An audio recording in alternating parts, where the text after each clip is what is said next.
Eadweard Muybridge is credited with creating one of the first moving pictures, but to look inside the man's mind will reveal several different personalities, each tied to different moments in his life.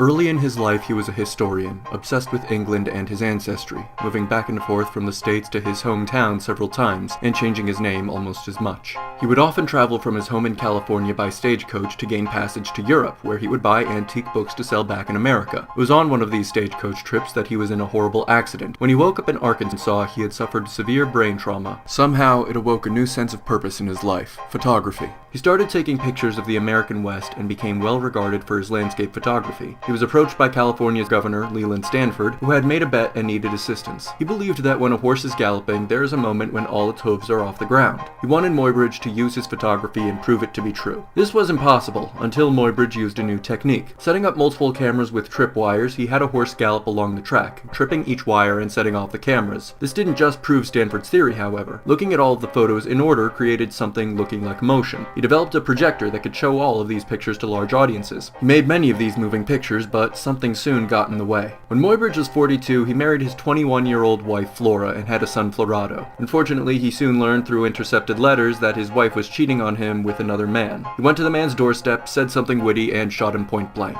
Not only that, he was cheated by Stanford, who took his research and films and republished them. His funding from the Royal Society of Arts was withdrawn, and he was considered a fraud. This brings us to the final part of Muybridge's mind: self-preservation. He killed his wife's lover and fought tooth and nail to reclaim the proper credit for his work, because he wanted people to remember his name and to have a legacy. Everything he did, both good and bad, was so he could be remembered. Which makes it even worse that his headstone was engraved with the name Eadweard Muybridge.